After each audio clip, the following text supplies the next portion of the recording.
Halo semuanya, dimanapun kalian berada saat ini, selamat datang di pembelajaran fisika.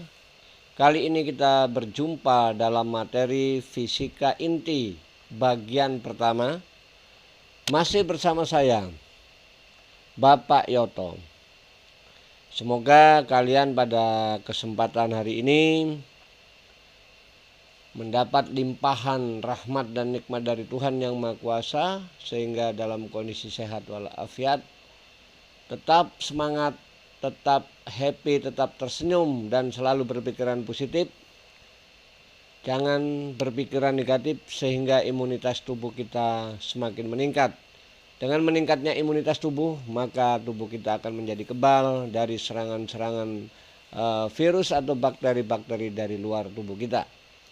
Baik, semuanya lebih baik kalian sebelum mempelajari dan menyimak materi ini, silakan kalian berdoa sesuai dengan agama dan kepercayaan kalian masing-masing, sehingga apa yang nantinya kalian pelajari mendapat manfaat yang sebaik-baiknya dan dimudahkan serta dilancarkan semua proses pembelajaran kalian dalam materi fisika inti bagian pertama ini.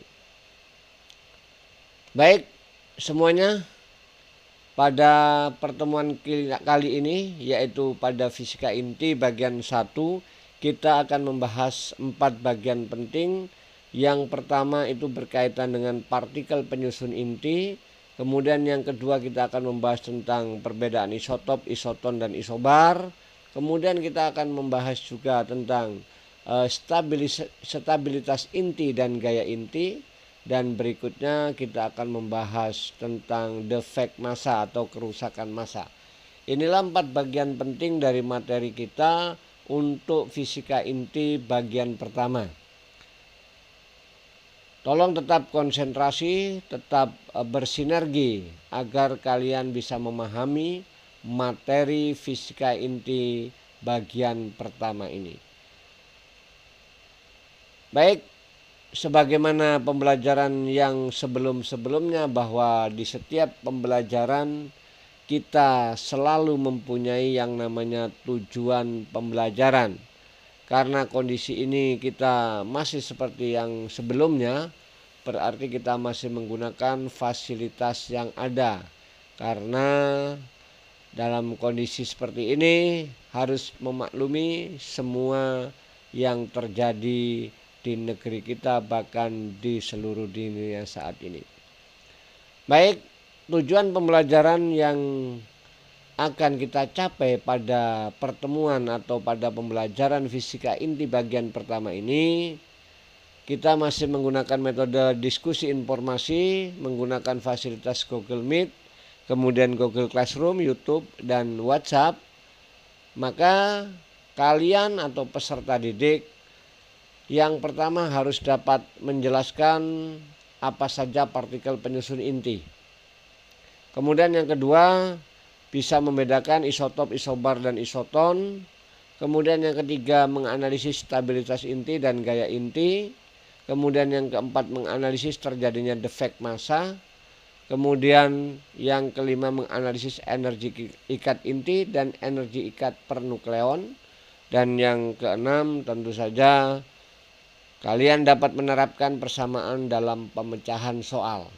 Ini tujuan pembelajaran yang kita harapkan nanti setelah proses pembelajaran ini dikuasai oleh kalian semua.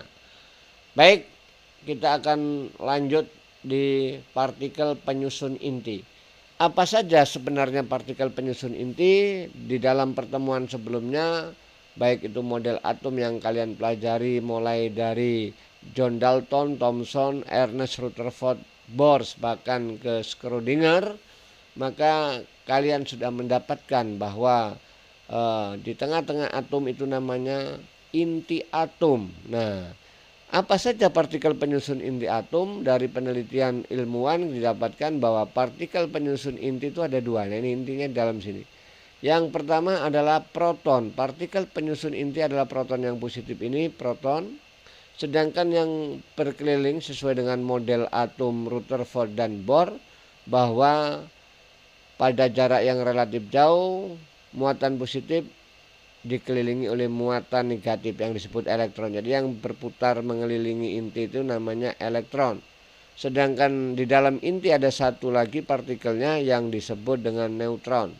Ini tidak bermuatan. Jadi kesimpulan yang kita peroleh bahwa partikel penyusun inti, simpulannya itu tidak lain adalah proton dan neutron. Nah, inilah dua partikel penyusun inti atom. Nah, pertanyaannya mungkin nanti timbul. Menurut kolom, muatan positif dan positif tolak menolak, positif dan negatif tarik menarik. Mengapa proton tidak terlepas dari inti, padahal di dalam inti itu ada muatan positif dan positif yang saling tolak menolak, yaitu gaya elektrostatis dari kedua muatan. Nah, pertanyaan ini tentunya nanti akan kalian dapatkan, kalian bisa menjawab dan kalian bisa menganalisis kenapa tidak terjadi proton terlepas dari dalam inti atau keluar dari inti. Nah, inilah yang akan kita bahas pada pembelajaran kali ini. Oke, kita masuk di proton. Nah, tadi partikel penyusun inti adalah proton. Siapa sebenarnya penemu proton yang pertama kali? Dialah adalah Goldstein, ya, Eugen Goldstein. Tahun 1886 menemukan bahwa bila pada katode diberi lubang, maka gas di belakang katode menjadi berpijar. Hal ini menunjukkan adanya radiasi yang berasal dari anoda. Radiasi tersebut disebut dengan sinar anoda atau sinar positif atau sinar terusan. Partikel sinar terusan terkecil diperoleh dari gas hidrogen. Partikel ini kemudian disebut proton. Walaupun pada penelitian selanjutnya ditemukan juga oleh si Rutherford di dalam percobaan menggunakan lempengan emas itu. Oke, tapi yang pertama kali menemukan adalah Goldstein. Inilah tampang dan wajah Goldstein. Nah, dari sini didapatkan bahwa massa satu proton itu sebesar 1,6726486 kali 10 pangkat min 24 gram. Itu sering disebut dengan setara dengan 1 SMA. SMA itu satuan massa atom atau AMU, atomic massa unit. Nah, tetapi untuk diketahui bahwa proton ini adalah jenis muatan yang positif, maka muatan satu proton itu plus 1,6 kali 10 pangkat min 19 kolom. Nah, inilah yang ditemukan oleh Goldstein berkaitan dengan partikel penyusun inti yang disebut dengan proton. Lalu pertanyaannya, siapa yang menemukan partikel penyusun inti berikutnya, yaitu neutron. Nah, neutron ditemukan oleh Chadwick, neutron ditemukan oleh James Chadwick pada tahun 1932. Namun keberadaannya sudah diduga oleh Aston sejak tahun 1919. Nah, tetapi secara ilmiah dibuktikan oleh James Chadwick, maka terkenallah James Chadwick ini sebagai penemu neutron. Maka pada tahun 1930 itu sebenarnya Bothe dan Becker menembaki inti atom berilium dengan partikel alfa dan menemukan suatu radiasi partikel yang mempunyai daya tembus tinggi. Nah, jadi gejala-gejala sebelumnya sudah banyak ilmuwan yang prediksi adanya partikel elementer lain yang disebut dengan neutron, ya. Pada tahun 1932 inilah dibuktikan bahwa radiasi tersebut terdiri atas partikel netral yang disebut neutron. Maka James Chadwick lah yang membuktikan adanya partikel elementer yang disebut dengan neutron. Oke, inilah dua jenis partikel elementer penyusun inti. Masanya berapa? Massa satu neutron 1,6749544 kali 10 pangkat min 24 gram. Juga setara dengan 1 SMA. Neutron tidak bermuatan atau netral. Nah, jadi kalau elektron negatif, proton positif, neutron tidak bermuatan atau netral. Baik, kita lanjut. Bagaimana perbandingan massa nukleon dengan elektron? Kita bisa lihat tabel ya. Ini tabel ini. Anda lihat. Nah, elektron Posisinya di mana? Dia mengorbit inti. Tadi sudah kalian lihat di gambar yang depan tadi. Masanya berapa? 9,1 kali 10 pangkat min 31, satuannya kilogram. Muatannya berapa? Min 1,6 kali 10 pangkat min 19, kolom. Proton, posisinya di mana? Dalam inti. Berapa masanya dibulatkan ini? 1,67 kali 10 pangkat min 27 kilogram. Muatannya plus 1,6 kali 10 pangkat min 19 kolom. Sedangkan neutron posisinya sama dengan proton dalam inti, masanya juga sama 1,67 kali 10 pangkat min 27 ya kilogram. Berapa? Muatannya 0 karena netral dia. Oke. Sudah kita bahas ini tentang posisi elektron, proton dan neutron di dalam sebuah atom. Yang dua di dalam inti, sedangkan yang satu elektron mengorbit inti. Kalian tidak usah menghafal, biasanya di dalam soal masa diketahui. Kalau tidak diketahui ya berarti Anda harus mencari sumber untuk mengetahuinya. Ya, lanjut. Kita akan bahas pada kaitannya dengan notasi penulisan atom. Sebuah atom itu atau unsur itu ada cara penulisan, bisa ditulis seperti ini, ZXA, atau bisa juga seperti ini, ZXA. Nah, apa maknanya? Maknanya Z ini adalah nomor atom, A ini nomor massa, X-nya adalah nama atom atau lambang unsurnya. Juga bisa seperti ini. Nah, maka kalian menulis itu ada aturan, tidak sembarangan menulis. X itu lambangnya, lambang atom atau unsur, Z itu nomor atom. Nomor atom itu bisa menunjukkan jumlah proton atau jumlah elektron. Untuk atom yang netral atau atom yang istilahnya standar dalam artian netral tadi, jumlah proton sama dengan jumlah elektron. Jadi kalau 2He4 berarti jumlah protonnya 2, jumlah elektronnya juga 2. A itu nomor massa, menunjukkan jumlah proton ditambah jumlah neutron. Jadi nomor massa itu menunjukkan jumlah proton dan jumlah neutron di dalam atom tersebut. Nah, ini yang perlu kalian pahami. Baik, kita lanjut. Nah, contoh simbol penulisan nuklida, ini contohnya ini. 2He4 tadi helium, 2 itu adalah nomor atom, 4 nomor masanya. Maka dapat kita katakan bahwa nama atom adalah helium. Jumlah proton 2, jumlah elektronnya juga 2, jumlah neutronnya 2. Dari mana 2 neutron itu? 4 dikurang 2. Jadi jumlah neutron itu sama dengan A-Z atau nomor massa dikurangi nomor atom. Atau seperti ini.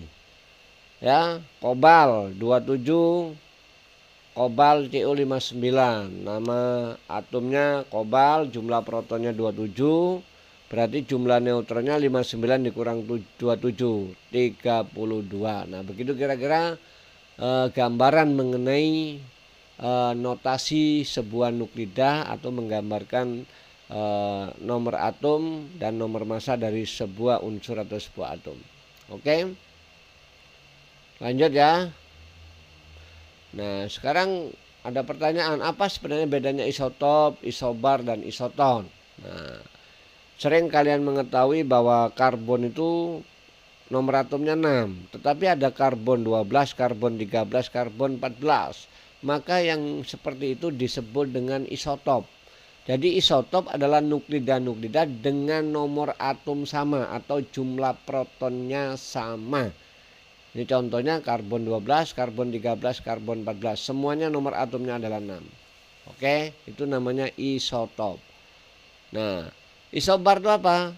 Nah, isobar itu nuklida-nuklida dengan jumlah nukleon atau nomor massanya sama. Nah, ini 1H3, 2H3.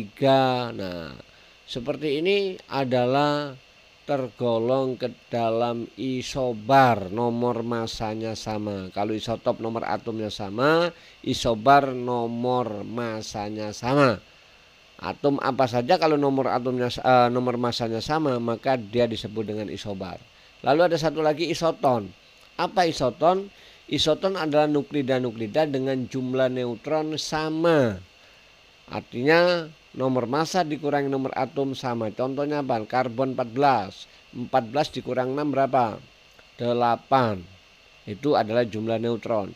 15 nitrogen ya, 15 kurang 7, 8 itu juga jumlah neutron. Oksigen 16 kurang 88. Maka yang semacam ini disebut isoton. Jadi simpulannya jelas, isotop adalah nuklida dengan nomor atom sama, isobar nuklida dengan nomor massa sama, isoton nuklida dengan jumlah neutron sama.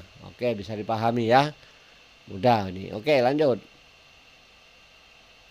Tetap konsentrasi supaya bisa dipahami dengan baik. Nah, tadi sudah saya katakan di depan bahwa satuan massa atom atau unit itu bisa dibuat dalam 1U, dalam kimia sering pakai U, kalau di fisika itu pakai SMA.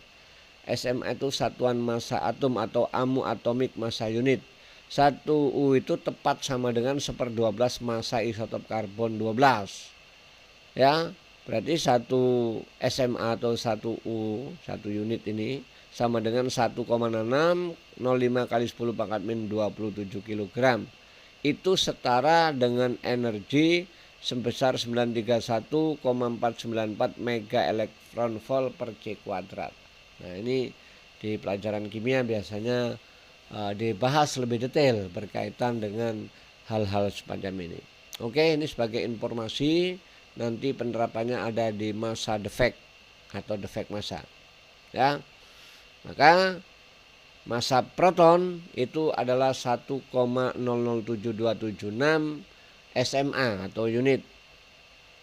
Ya, massa neutron 1,0086. Nih. Massa elektron 0,00549. Nah, ini nanti dalam soal pasti dikasih tahu. Tidak usah dihafal, sekedar sebagai gambaran saja. Oke, lanjut.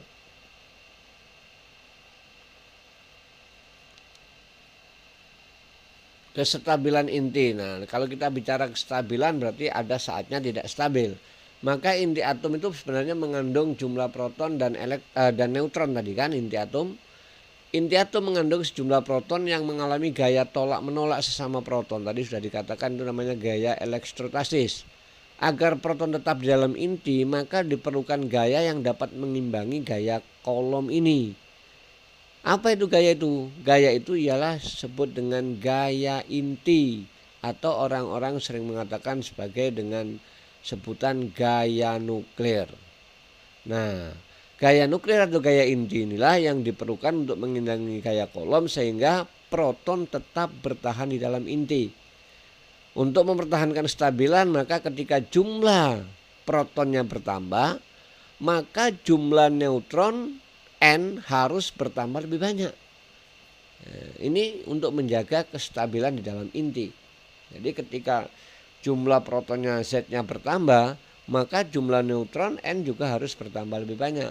Sehingga kondisi stabilnya atom itu masih terjaga. Oleh karena itu berkaitan dengan ini, ya, kestabilan inti ini, maka bila jumlah proton dalam sebuah inti terus bertambah, jika dia terus bertambah, maka sampailah pada suatu titik di mana keseimbangan antara gaya tolak elektrostatis dan gaya tarik inti tidak dapat diterima lagi dengan peningkatan jumlah neutron. Jadi jumlah neutron yang terus meningkat tidak bisa menjawab tantangan akan gaya tolak elektrostatik dan gaya tarik inti ini.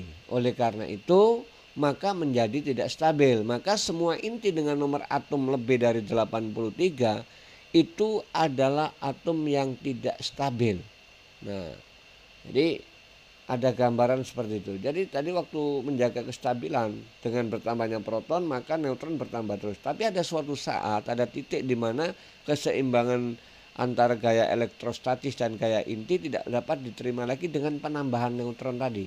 Maka menjadi tidak stabil. Oleh karena itu atom-atom yang berada di atas 83 jumlah protonnya, maka ini tidak stabil. Nah, kita lihat grafik kestabilan inti ya. Ini adalah grafik kestabilan inti. Nah, Anda lihat di sini. Anda lihat, terlihat ini. Nah, Ini adalah yang hitam ini adalah pita kestabilan, yaitu jumlah N sama dengan Z. Nah, Anda lihat ini. Maka mulai dari yang angka 83 ini dari sini, ini tidak stabil, sudah di atas ini tidak stabil semua ini. Nah, untuk menjadi stabil maka yang di atas pita kestabilan dia harus memancarkan beta dan memancarkan alfa. Sedangkan untuk yang berada di bawah garis kestabilan dia harus melakukan penangkapan elektron atau pemancaran positron. Nah, itu bedanya di situ. Untuk mencapai kestabilan, ya, atom-atom yang berada di atas pita kestabilan dia harus memancarkan beta dan memancarkan alfa.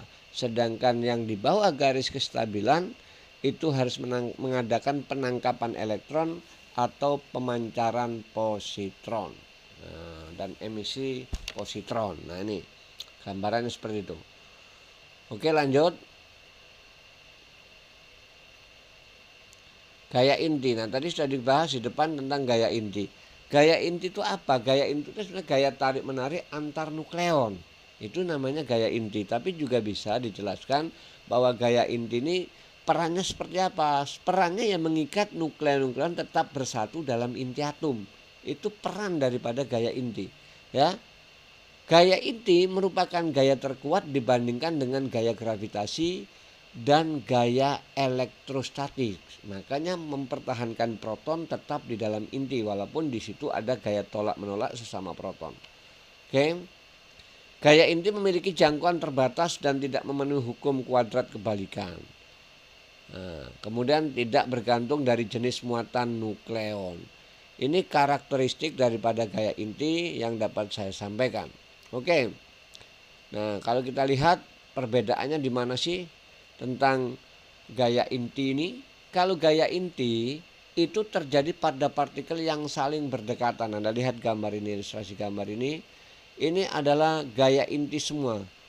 Terdapat interaksi antara partikel-partikel yang berdekatan, proton dan neutron, neutron dan proton, demikian seterusnya. Ini terjadinya kerja gaya inti. Lalu gaya elektrostatis seperti apa?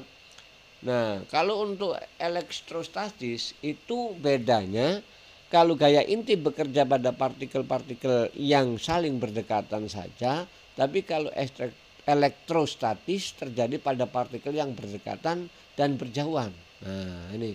Jadi kalau proton dengan proton tetap terjadi.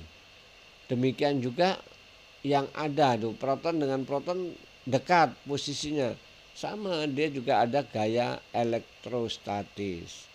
Nah, tetapi tadi dikatakan bahwa gaya inti jauh lebih kuat dibandingkan gaya elektrostatis sehingga tetap mempertahankan proton berada di dalam inti. Oke, lanjut. Nah, sekarang pertanyaannya, ada kerusakan massa atau massa defect. Nah, massa sebuah inti stabil itu selalu lebih kecil daripada gabungan massa nukleon-nukleon pembentuknya. Jadi tadi pembentuk daripada inti itu adalah proton dan neutron. Nah, kalau ini dijumlahkan, ya, penyusunnya tidak sama dengan massa inti. Nah, kenapa bisa berbeda? Berarti ada massa yang hilang atau ada massa yang rusak. Nah, massa yang rusak itu kemana? Maka selisih massa antara gabungan massa nukleon-nukleon pembentuk inti dengan massa inti stabilnya, itulah yang disebut dengan defect massa. Jadi bisa dipahami ya. Jadi kalau inti itu tersusun dari proton dan neutron, nah ternyata penyusun intinya ini setelah dijumlahkan berbeda dengan massa inti itu sendiri. Nah, ternyata massa inti lebih kecil dibandingkan penyusunnya. Nah, kemana hilangnya massa ini?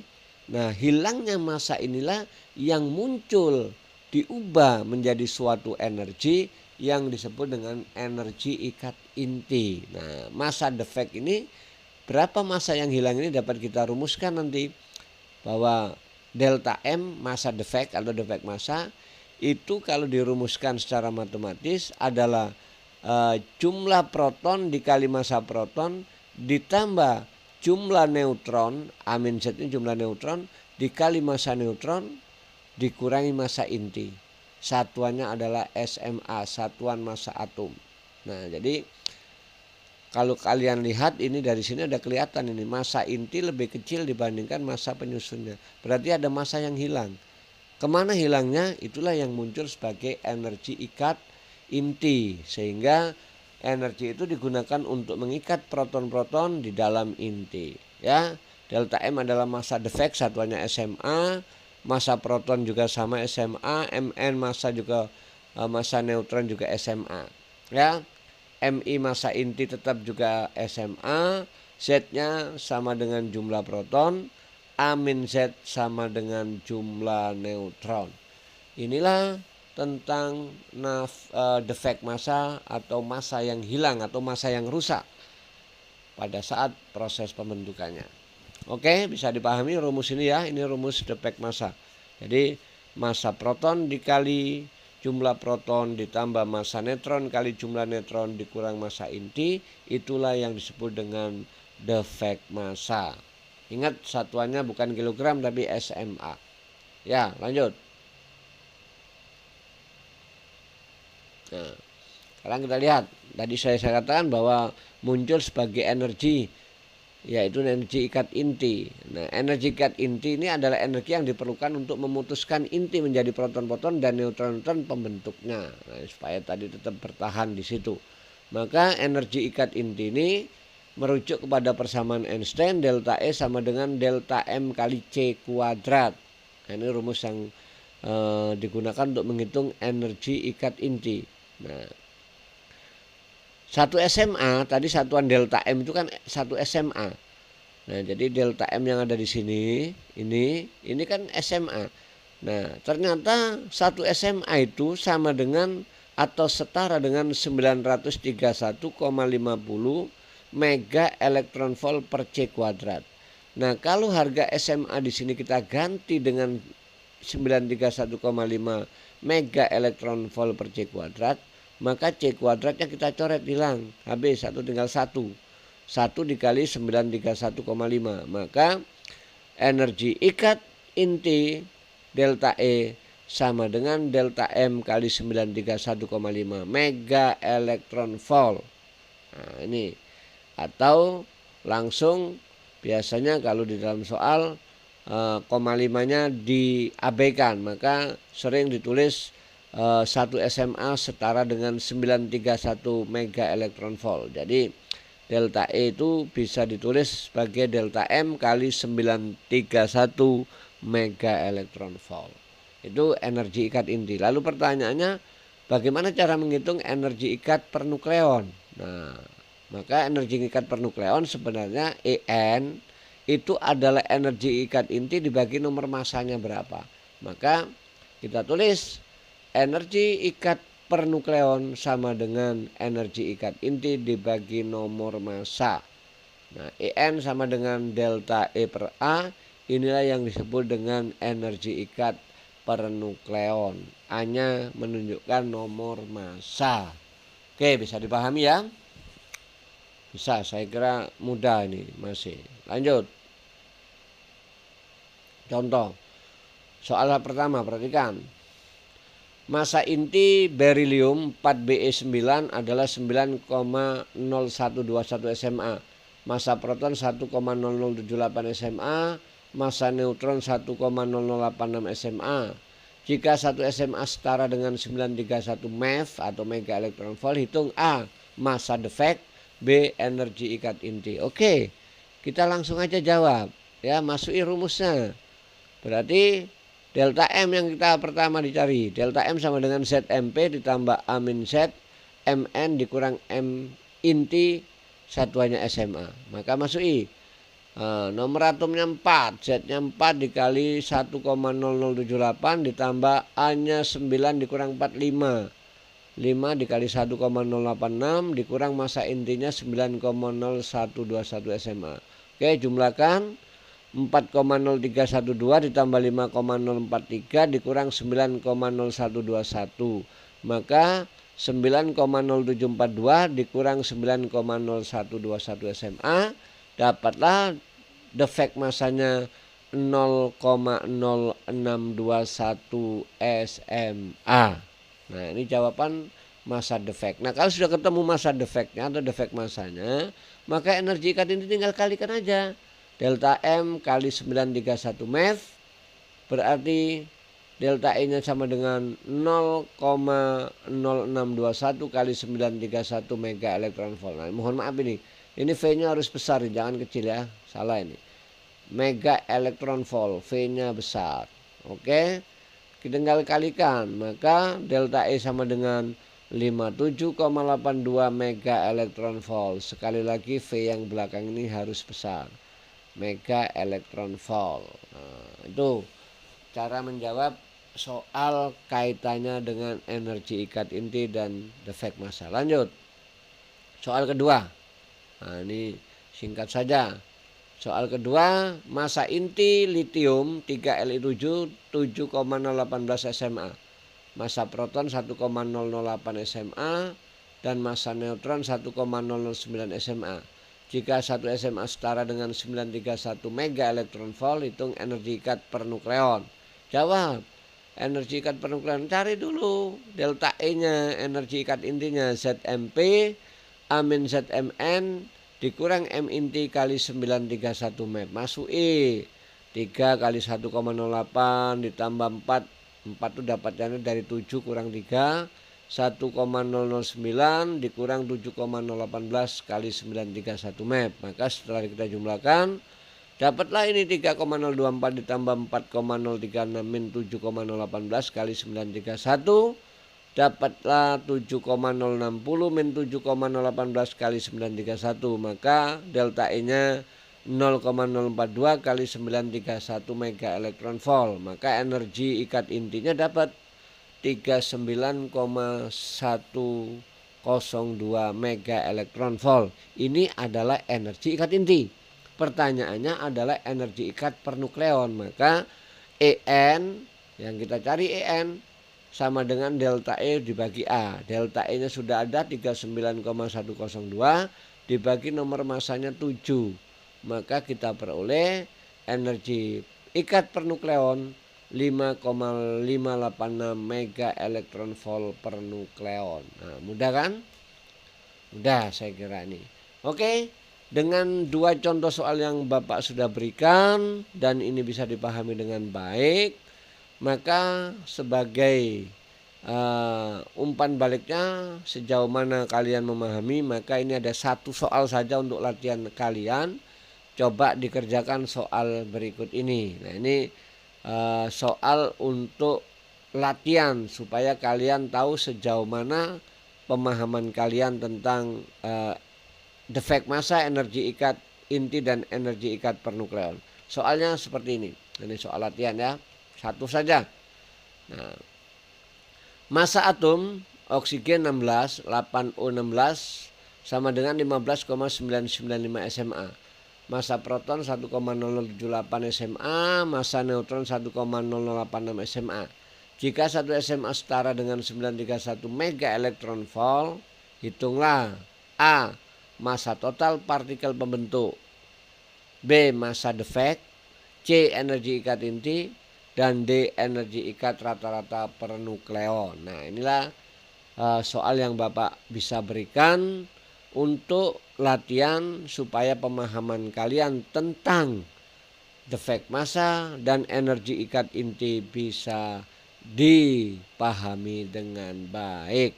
Oleh karena itu, jangan ditunda-tunda, silakan dikerjakan soal ini sebagai wujud atau umpan balik kalian sudah mempelajari materi fisika inti bagian pertama. Oke? Selamat mencoba. Semoga kalian bisa menjawab soal ini dengan baik. Demikian mungkin pertemuan kita tentang fisika inti bagian pertama ini. Bapak ucapkan terima kasih atas partisipasi kalian.